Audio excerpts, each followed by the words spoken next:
Bismillahirrahmanirrahim. I welcome everyone to this episode on the basis of Islamic thought and civilization. So, inshallah, today we shall be talking about uh, Islam between constant and variables. First, we are going to talk about the definition of constant, then the definition of variables, then we shall explain the domains of both constant and variables. So, first of all, when we talk about constant linguistically, it means something that is firm.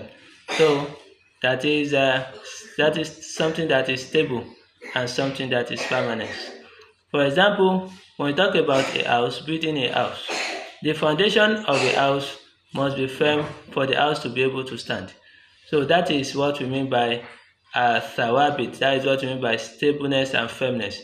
So also, let's take a look at a tree. For example, a tree, for it to stand and be firm, then it must have a root. So that is an example of thawabit linguistically. And when we talk about the technical meaning of thawabit, it means those aspects of Islam that that do not change with time, place, or people. So they are firmly established by revelation, that is the Quran and the Sunnah, and are considered necessarily known elements of the religion. So here, when we talk about the thawabit, technically, we said they function as stable foundation to which all interpretive efforts returns. One of the scholars define it as a definitive rulings and agreed upon matters established by clear evidence in the Quran or the Sunnah, leaving no room for alteration or disagreements. So, when we talk about the Quran and the Sunnah, we are referring to the verse of the Quran which are definitive in nature. So, when we talk, surely it means the Quran is definitive in nature. But as for the hadith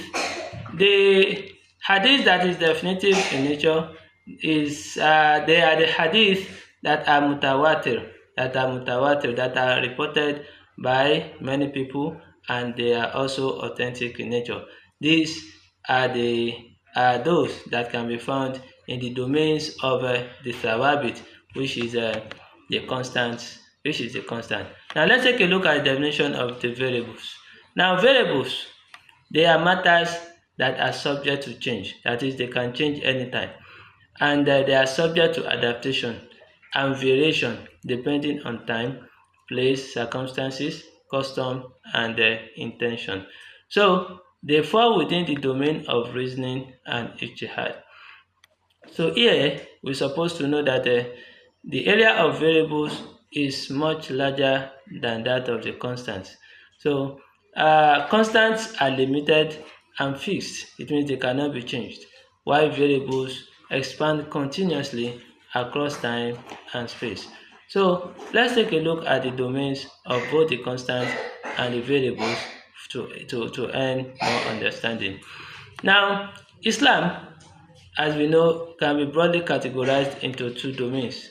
That is the domain of the thawabit and the domain of the mutagayyirat. That is the domain of the constant and the domain of the variables. Now we are going to take the first one, which is domain of the constant. So the domain of the constant can also be categorized into 6 or 7 categories. The first part is the doctrinal certainties, which is the Aqidah. So that which includes Imanu Billah wa Malaikatihi wa Kutubi wa Rusuli, that is the 6 pillars of Islam. They are contained under the doctrinal certainties. So it cannot be changed, they are fixed. So nobody can come tomorrow and add 1 to the pillars of Islam and call it 7. So they are fixed, they cannot be changed. So that is one of the domain of the constants. Another domain of the constant is the legislative universal principles. So that is general principles governing law. For example, the issue of la darar wa la dirar. So it's a general principle and it cannot be changed. You should not harm people, and you should not reciprocate harm. So when somebody harm you, you don't reciprocate it. So you don't do harm to another person, and you must not harm yourself. So this is a legislative universal, so which is under the domain of the Thawabit. Let's say, for example, you know, eating eba is good as a food, which is universally accepted, but to some people it's not good. So when you eat eba and it harms you, then you have to leave it. So it is under the domain of the constant, that is la darar wa la dirar, that is legislative universals.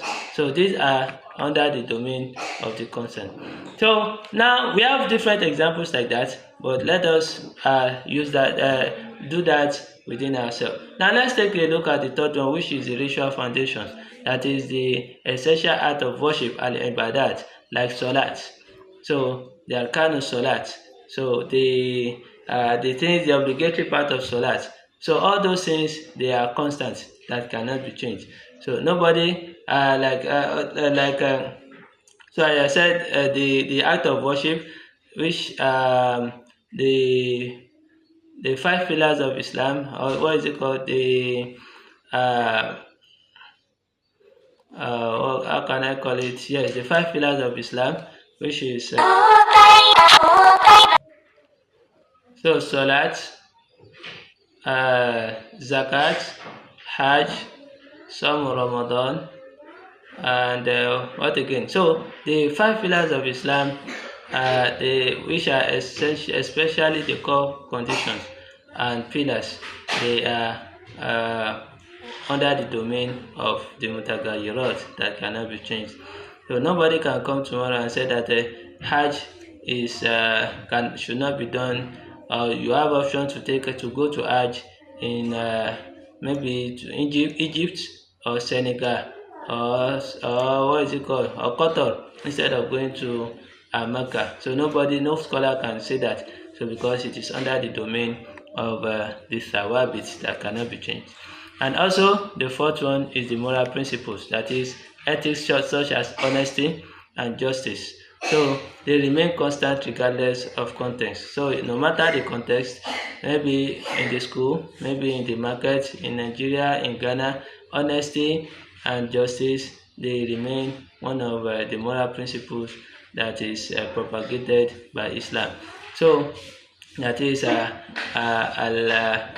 the Prophet said, وَأُنْسْتُ لِأُتَمِّمَ مَكَارِمَ الْأَخْلَاقِ, so that I am raised to fulfill, to complete the good characters. So that means that the good characters like as-sidqu wal-amana, al-adlu, and others, they are part under the domain of the constant, which is compulsory that all Muslims must observe. Also, we have another one, which is the maqasidu sharia, that is that is the objective of sharia, such as the preservation of religion, preservation of life, interest, lineage, and property. So we as Muslims, we must make sure that we protect all these 5 things that Islam wants us to protect. So we must protect our life, we must protect our religion. When you realize that when you go to somewhere, you'll be killed there, why do you go there? When you are killed, it means you killed yourself. You have to protect your life. It is under the domain of constant. When you know that when you go to a place, your lineage, your reputation will be soiled. So why did you engage in it? You realize that some people, they are bad people, and you decided to mingle with them. So with the aim that you will not be influenced. And at the end of the day, you are influenced. It means you are the one that soiled your name. So in Islam, you have to protect everything. Protect your intellect. So anything that can damage it, like smoking Indian hemp, you have to use it. You say when you smoke Indian hemp, and you know that it affects people mentally, and you decide to use, you do it. So it means you did not protect your intellect. So as Muslims, we have to protect our intellect. So you protect your property. So these are under the domain of the constant. Also, we have human common nature, that is shared human tendencies toward both good and evil. That is what we all see as good and what we all see as evil. So it's under the domain of the domain of the constant. So also we have definitive consensus, which is ijma, that is agreed upon matters among scholars. They are also considered binding. So when the scholars, when they come together and give a definitive rule on any matters, then the rule become binding. It is under the domain of the constant. So that is the domain of the constant. So we have mentioned a lot of things under the domain of the constant. So and we said the domain of the constant is limited when compared to the domain of the variables.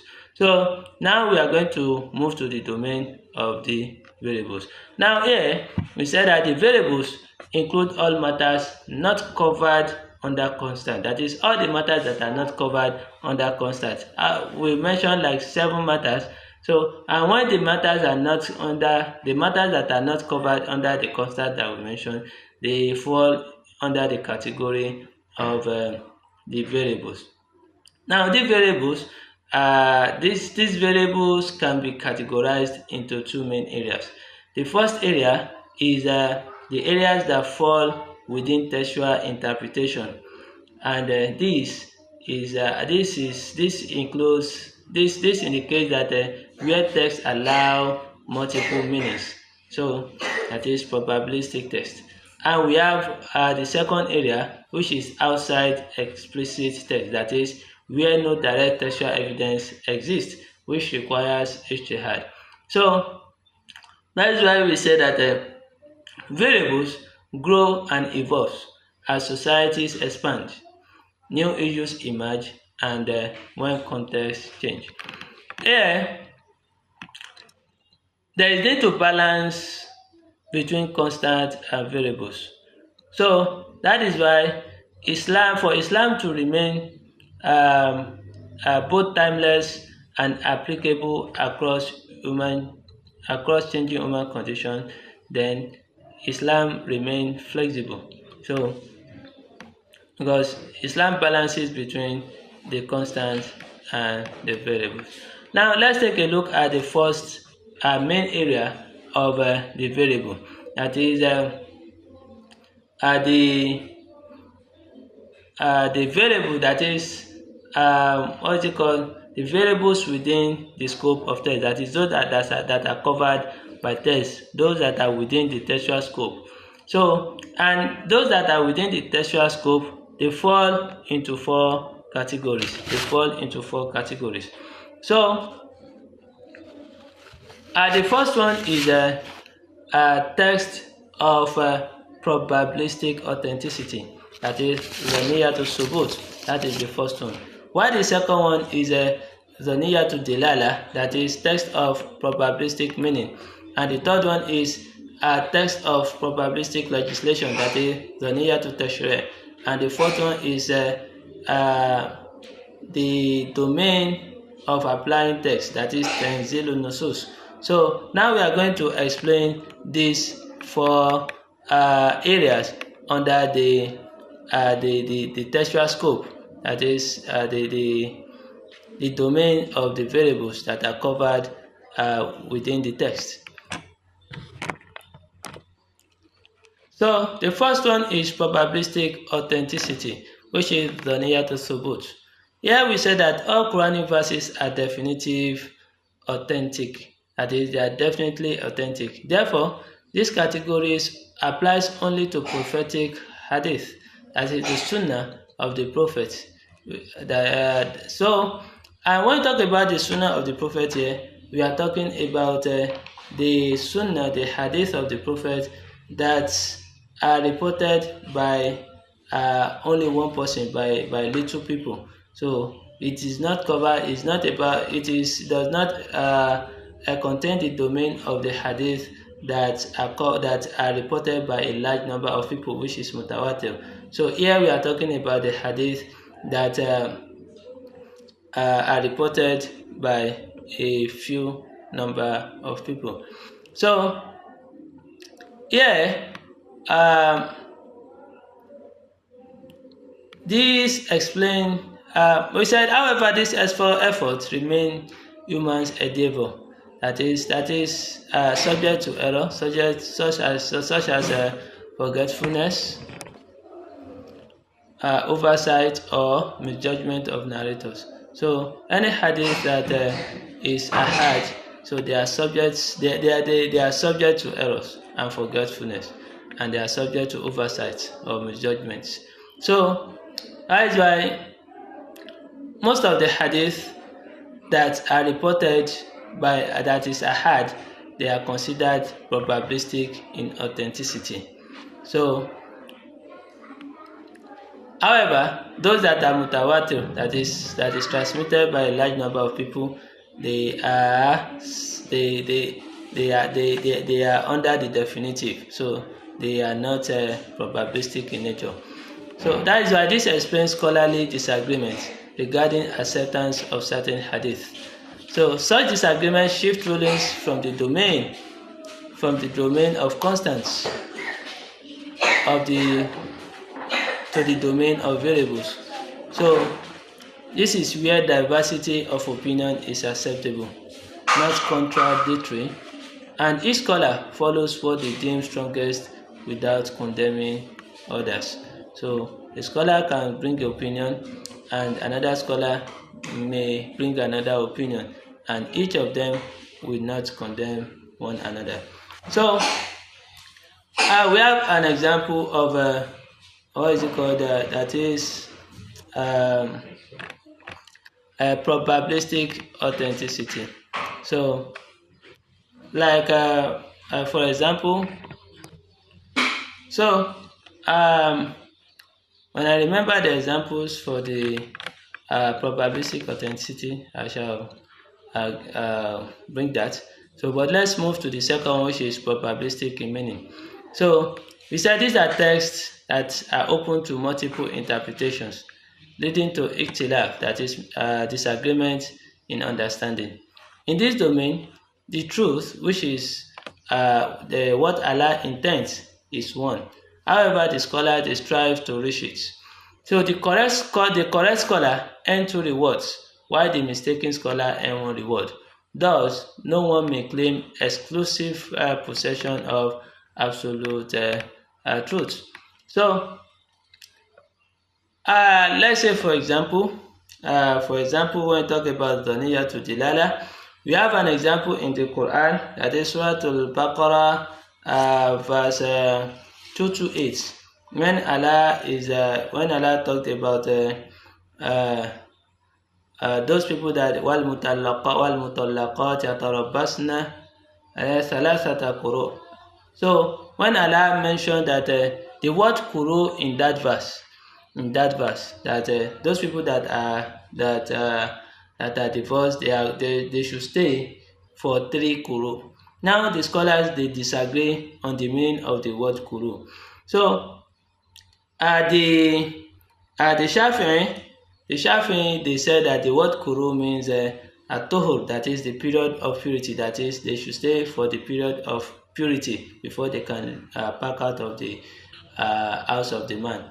And the Hanafi, they said the word quru means haid, that is menstrual period, that is 3 menstrual period. So both scholars they have tried to tell us what the word quru means. So that is the word Dhaniyatu Dilala, that is probabilistic in meaning. So both of them they tried.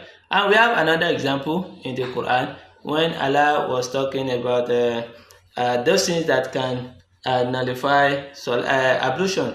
So like that is contained in Surah An-Nisa verse 43, where Allah says aw lamastumun nisa. So the word lamastum nisa, the scholars they differ on the meaning of lamastumun nisa.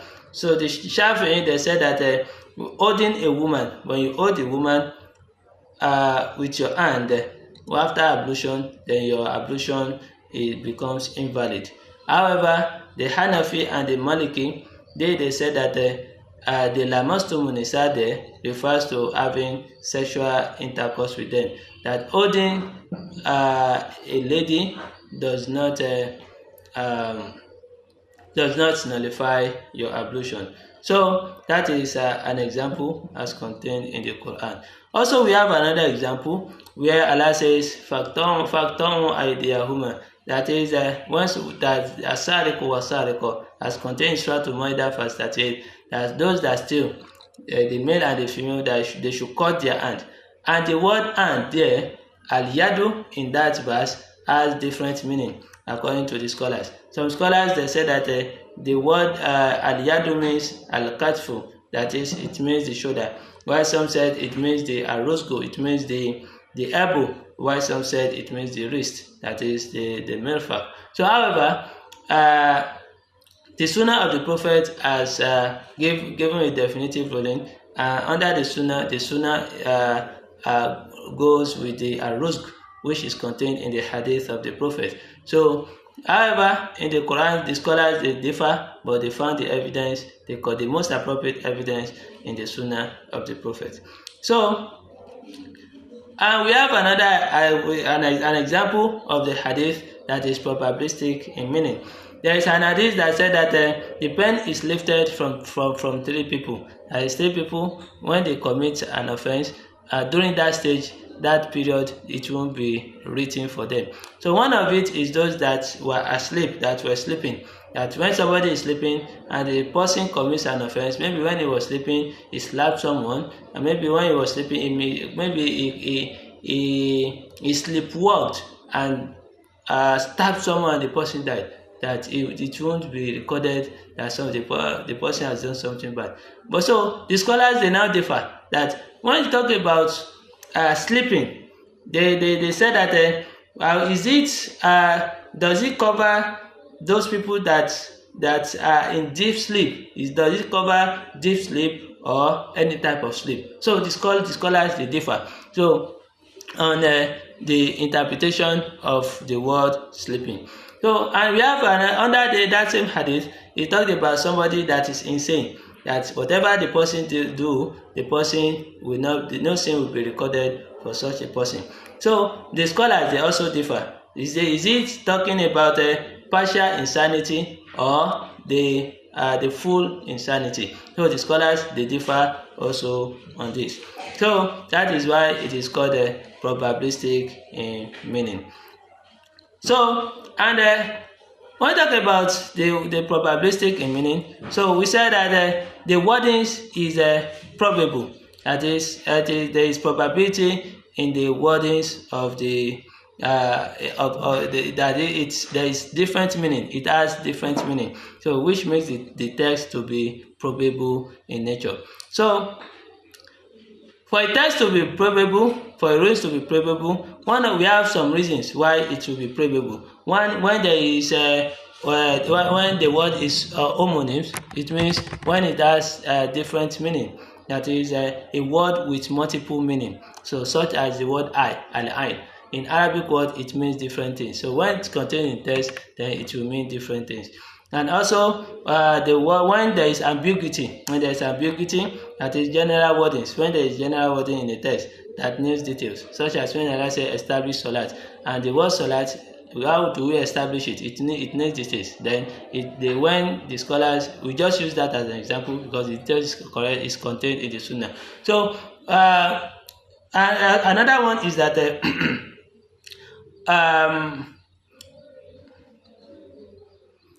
when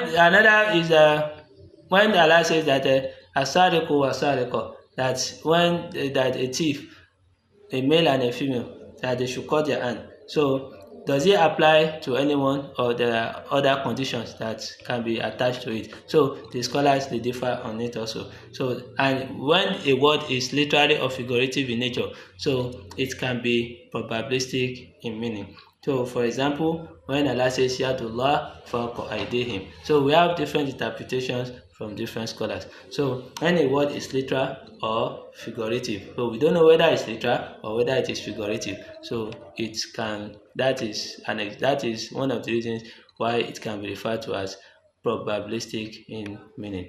So let's move to the third domain under the one that are covered by text, that is probabilistic legislative authority.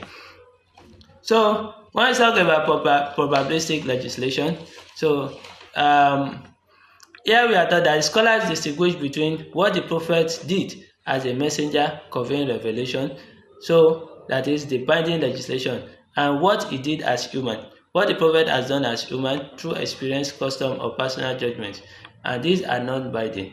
That is, we have the one that are binding, the things that the prophet do as a messenger, so they are binding. But what he did as human, they are non-binding. So, and confusion between these categories lead to non-legislative acts as binding law. That is, some things that the people has done, the prophet has done as ordinary human.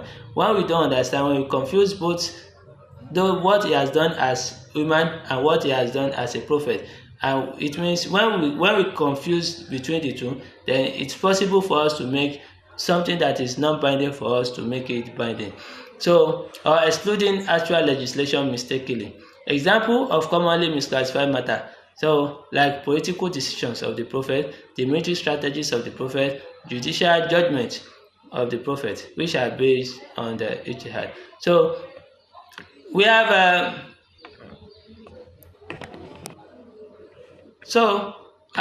ruling. When we talk about probabilistic legislation, then a ruling becomes probable in legislation when its proof is dhaniyatu thubut. That is, the proof is probable. The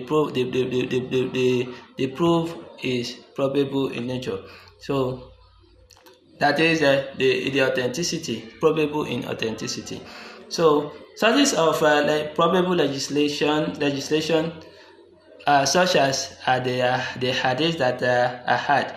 So yes, as I said, I'm going to give an example. So there is one example that said that when no salat when food is served.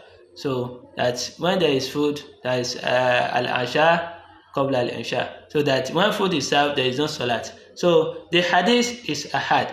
So such hadith is dhanni because it is reported by few narrators. So this is one of the reasons why a legislation can be probabilistic. Another reason is that using qiyas, for example, for example, forbidding the use of drugs. So that is hard drugs. Yes, we are talking about hard drugs by the analogy of alcohol. So the analogy could be understood differently. That is, scholars can understand it in different perspectives. So that is qiyas. So you say, okay, using hard drugs, it has so effect, and using alcohol also has the same effect. So hard drugs is prohibited. So this can be interpreted by different scholars in different ways. And also we have another one, that is ijma'u zanni, that is the probable consensus of opinion of scholars. That is, when they say that if scholars in a city, like in Lagos for example, when they make something haram or halal, so the ruling is cannot be used generally and cannot be applied to other cities. So that is an example of probabilistic legislation. And also we have others like istihsan, maslaha mursala, that is public interest, and sadu zaria. Let's say for example during the time of Osman, he burned all the extra mushaf. So, and what he has done, it is based on public interest and not a direct text. So that is that is one of the reasons why a rulings can be probabilistic. Another one is urf, that is a custom.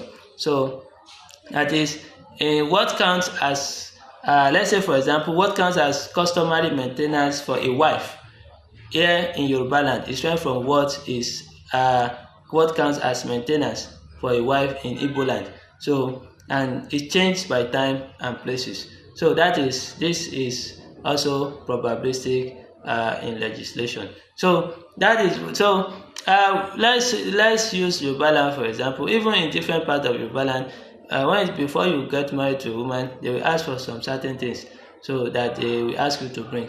What you bring in Ijebu is different from what they request for in Ondo State, what they request for in Oyo State. So they have different custom. So that is under the probabilistic legislative authority. Now let's take a look at the fourth one, which is the application of text, that is Tenzil Nusus, which is the fourth one.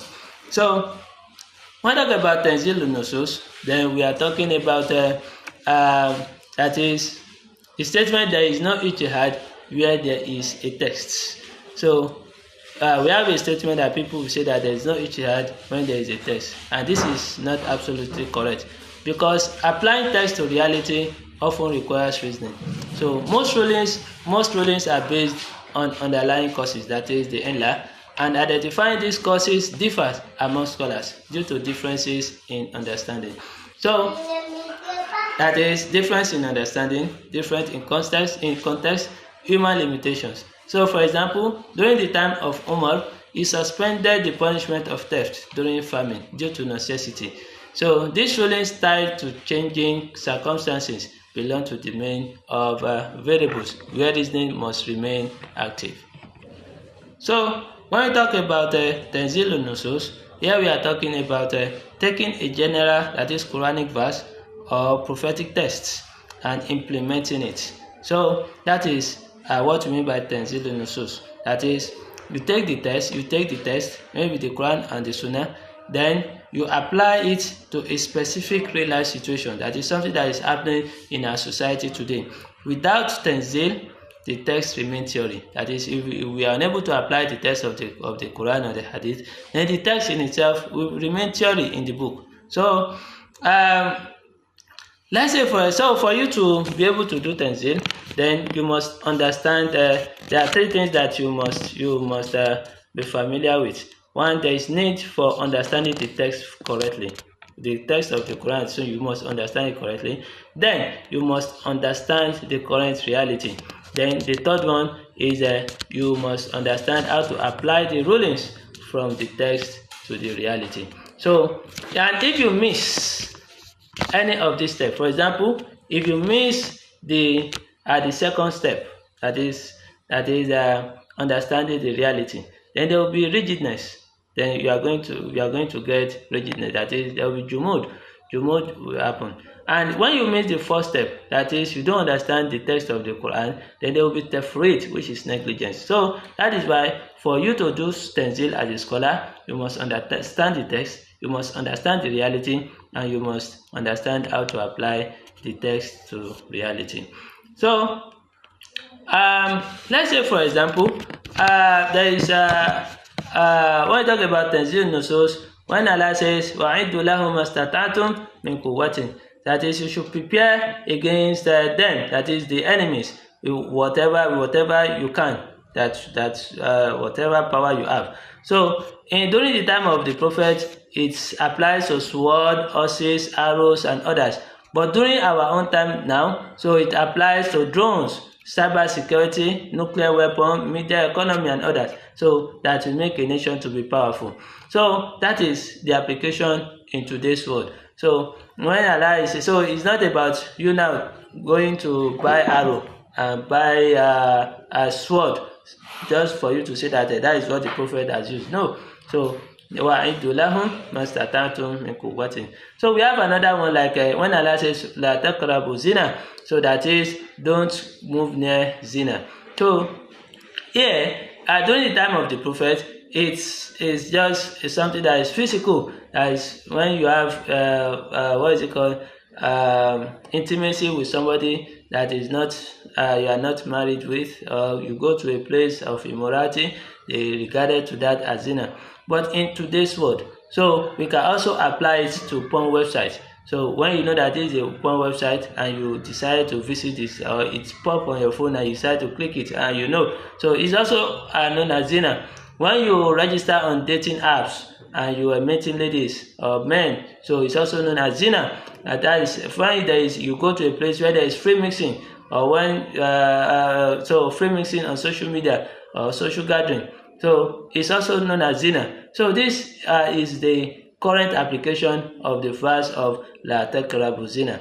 So that is, and the reason the maqsad of the tanzil of that verse is Sadu Zaria, that is to curb immoralities. So then we have another example when Allah says there is that talked about giving full measure and weight, awful kayla wal mizan. So during the time of the Prophet, it is about the market that you must give full measures. So in the market. So, but today it applies to not scamming somebody, so that is, you don't scam.